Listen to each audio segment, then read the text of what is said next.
this meeting short so we can get on with the interesting program. So this is going to be as short as I can possibly make it. This is such a great turnout, and what a wonderful venue for us to be in. I hope all of you came here tonight because you have been hearing about this church moving, and I think a year ago we were all watching it as it went down Center Road. So tonight we get to get some background information from two people who know a whole lot about it and are willing to share it with us. Tim Carroll's going to talk, and he got most of this information from Mary Lyon, who is back there. And Mary Lyon has lived on the peninsula for most of her life. She and her husband Whitney have farmed, have several cherry orchards. They have a great family. And the first time I ever heard about Mary was somebody said, you know who makes the best apple pies on the peninsula? It's Mary Lyon. And I didn't know who she was, but now I do know who she is. Tim said that she has just volumes of information. And so Tim has drawn from that and is going to talk tonight. I think most of us know Tim. I know a whole lot about Tim, and he probably would want me to tell you, so I won't go into that. Tim, but in terms of the church, I know that he was born on the peninsula, was able to walk across the street to church for many years, which he was very fond of, and continued to do that until he entered Notre Dame. He attended there, graduated, and then had several careers that took him around the world, so he has experiences all over the world. But it's interesting that when he retired from the diplomatic service, where does he come back to? But Old Mission.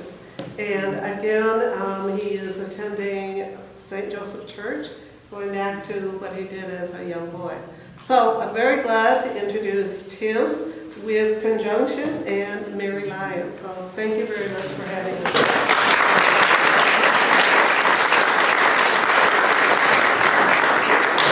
So I know you're mostly, first of all, I want to do a mic test. Can you hear me in the back row? Because there's nothing worse than sitting there. And I know Verla always wants us to have a microphone, but I usually can break glass with my voice, so I think we'll be all right. Did everybody get a timeline? My little speech is going to be on the Catholics since the beginning. I don't mean all the way back in 1000. I also have brought, this is an original 1881 page out of a flat book that we have in the family, and I brought it with a grandma called a spyglass, and I laid it on top because exactly at Center Road and what was called Church Cross Road, but is now known as Blue Water Road, it says Cath Church in 1881. So there has often been some question about whether we had a full church by 1881, but if the government surveyors thought it was there, I think we can assume that it was. And this is an early picture of that church.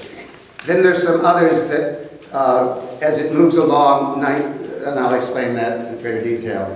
And we have an early McManus with this, and he brought a picture of the whole McManus clan back in about 1940. So you may want to look at that. They're all above average and good looking, of course. Now, because you're such a serious audience, I have written a speech. No, nothing extemporaneous tonight with this crowd. And I'm taking you all the way back, so bear with me.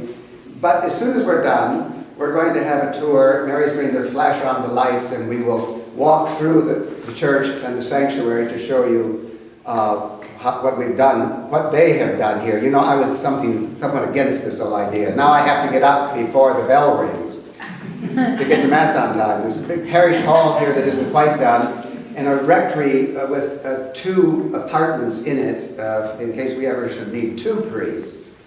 And so we now have around 300 families, so we're hoping this will do before they have the next fundraising drive. So. Now, and of course, I am merely a mouthpiece for what Mary Lyon has done all these years. She has literally a dozen gigantic albums and things, so I simply borrowed things from her and then some of the family lore. Actually, what Mary and Whitney Lyons have done since about 1963, my mom and dad used to do because we were the closest to the church. And so we really used that church as kind of an extra room. And I often, as a young man, heard my sister's confessions. Because we used to, go and play in the church. Now, so let us get through this. It's a little complicated, but I wanted to get it historically right for you. And this, I used Christian rather than Catholic a lot of the times because I think there were a lot of much looser definitions in those days. So, we rightfully have given our local hero, Peter Doherty, a great deal of attention because of the enlightened approach he used in his ministry to the Native Americans starting in 1839. But even earlier missionary efforts were underway in our region. Because Doherty's ministry was in English, and in the early days of Michigan statehood, his narrative fits into the beginnings of permanent settlements and the development of agriculture. But 230 years before the Doherty era, the French had begun to instruct the Native Americans in Christianity from the mouth of the St. Lawrence through the Great Lakes and down the Mississippi. Now, I like to point out that 3 world powers came to the New World to both exploit its treasures and its indigenous people. And they each had a very different approach. The Spanish came, and their policy was to crush the Native Americans. The British came, and their policy was to scorn and neglect the Native Americans. The French came, and you won't be surprised, their policy was to marry the Native Americans. I've always felt the French had the best approach. They only allowed single men to come to their North American colony. The obvious happened. Within a few decades, there were 100,000 people living in the fur trading empire controlled by France, who were mixed race, who both spoke both languages, and were willing participants in this new world order. It was an enlightened and rather secular policy, so it's not surprising that the hue and cry went up early in this experiment to bring in priests to sort out all of the informal relationships and begin Christianizing and re-Christianizing this large population of métis. It's a French word which means the people of the half, so the mixed race. The authorities in France chose the Jesuits for this job for several reasons. Their strong educational background and their physical energy. Men on the go is still one of the mottos of the Jesuit society. And they were not diocesan priests, but members of a religious order with none of the duties which were expected of parish priests in France. So they were available to use their skills and their faith to evangelize in all of the French overseas colonies. Their dedication to teaching was the central mission of their work, and the first of them arrived in Penobscot Bay in 1609. Now that, just to get your bearings here, is 19 years before anybody showed up at Plymouth Rock. So they were early on, and of course French. By 1650, there were 46 Jesuits preaching to Indians in all 5 of the Iroquois nations.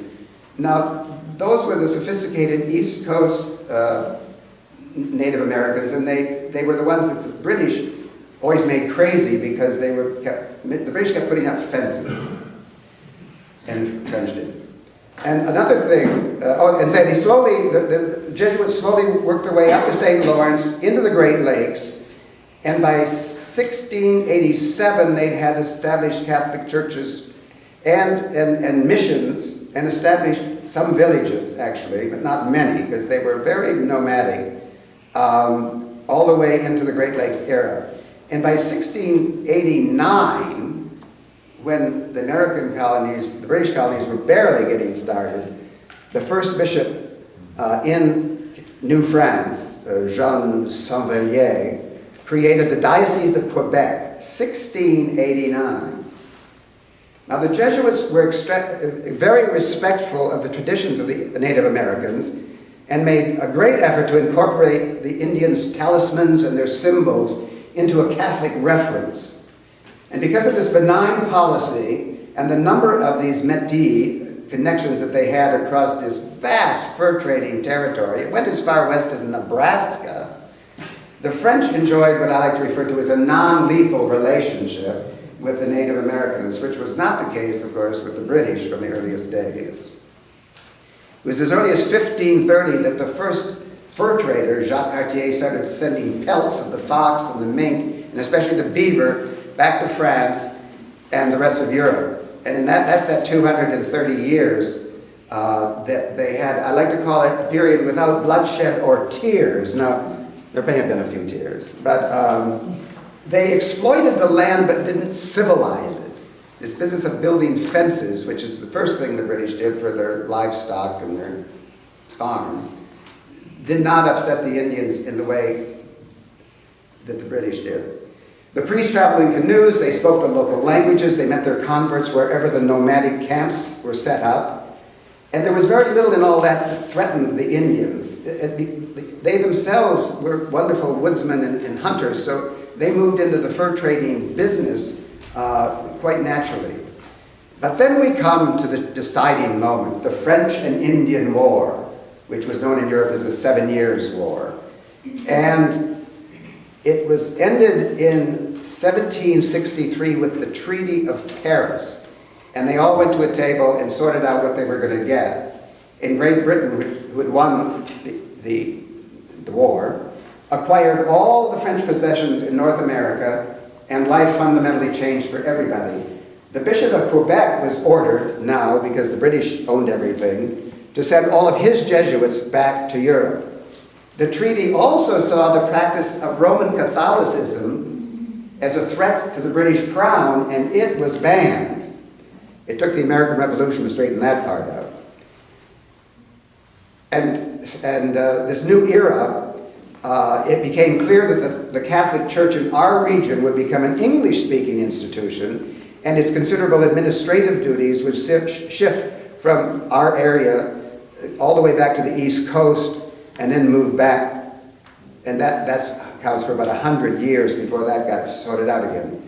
But as far back as 1634, Lord Baltimore, a Roman Catholic in England, with strong connections to the British monarch Charles I, who you may remember had his head cut off, he, probably for giving this Roman Catholic the colony of Maryland, the Royal Charter. So even with the strong anti-Catholic sentiments in the British colonies of the East Coast, this colony in Maryland was always Catholic and assured a strong Catholic foothold in those British territories. Early settlers into Maryland, including the Carroll family, no relation I'm sure, from County Offaly in Ireland.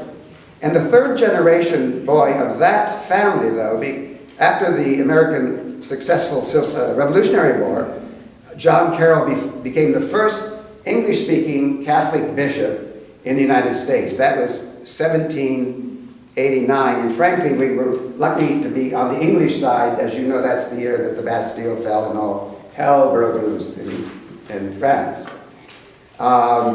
He was appointed by Rome in 1789, and he was made by the U.S. government free of any jurisdictions by the British Church, which solved this ban about Catholicism, and he was given control of the spiritual lives of all of the U.S. Northwest Territories. Now, those Northwest Territories, right after the Civil War, were Wisconsin, Michigan, Minnesota. That was the Northwest until we had the other Northwest. And this is what's amazing. He actually acquired federal funds from President Washington for financing missionaries to the, quote, Indians in the West, which was Michigan. So suddenly we have this paradigm shifting completely from the French and their sort of nomadic approach to organized administrative dioceses being formed. So Bishop Carroll in 1796 established the Diocese of Detroit, which finally covered our part of Michigan. And then in 1833, that Grand Rapids Diocese broke off from Detroit, and we had that until my life, until the 70s, when then we cut again and became the Diocese of Galen.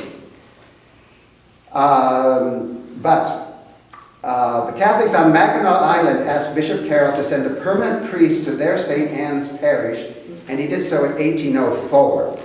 And so now we get back to the peninsula, because instead of just the Jesuits passing through occasionally and mostly administering to the Indians, because we had no settlers early, after 1804, these priests visited the peninsula, our peninsula here, from time to time, to say Mass in the homes of not only the early settlers, whom we'll talk about, but also in the hogans of the Native Americans. So there was this wonderful equality about those seeing Mass, hearing Mass. In the 1850s, a Father Mrek, M-R-A-K, and I think it means frost in Polish, Mrek, came, and he was one of these priests that would come occasionally. And it's recorded that he said Mass in the houses of Oliver Lardy, John Huffman, and Richard Johnson in the Mapleton area, which, by the way, the Richard Johnson house is my house, and then George Lardy and James Swaney in Old Mission. And this was before the building of the permanent church in 1880, which is this little building here.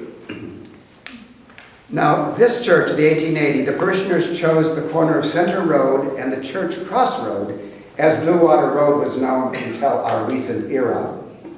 Oliver Lardy, from an old fur trading family, donated the land, and the men of the parish erected a 30 by 20-foot structure, which I believe is about the size of the log cabin. It was kind of the standard thing all the boys knew how to build, and you could throw them up on it. With a keg of beer and a couple of saws, it was no problem. And this had 4 rows of pews with the center aisle, and according to a longtime educator, Margaret Cropa Dome, who some of you may have had in school, a great believer in the hickory stick. I was terrified of the woman. Cropa and the Dome, excuse me. She has written in her thoughts that the women sat on one side of the aisle and the men on the other. Now, I don't know, that doesn't sound very Catholic to me, but it may have been the case. This church was dedicated in 1881. Father Merrick retired in 1891, and Father Zorn was then assigned to Pishavi Town, where, of course, our Christian colleague Peter Doherty had taken the folks from Old Mission over to Omena. But that Father Zorn then came to say Mass in our little church here. And the writing is every alternative month. But, they came over by boat, and I think it must have been every alternative week, because he'd come and say Mass and go back. I don't know why he'd come for a month, but what do I know? Now, in 1897, here were the church trustees. Again, watch for your name. Oliver Lardy, Edward Carroll, Richard Johnson, George Lardy, Peter Zuley, James Swaney, and John Huffman. But this is better. The Ladies' Altar Society. President, Mrs. Richard Johnson, my house. Secretary, Miss Rosa Lardy, Mapleton Store. Treasurer, Mrs. Peter Lardy, Mapleton Store. Organist, Miss Daisy Johnson, my grandmother. Sunday school class in charge of Miss Emma Lardy and Miss Daisy Johnson. Miss Daisy Johnson in 1900 in that church married Mr. Carroll from up the road. That's a complete another story. Now, in 1905, with the increase of the number of pioneer families, the parishioners decided to build a bigger church on the same property. The building committee included, watch for your name, Frank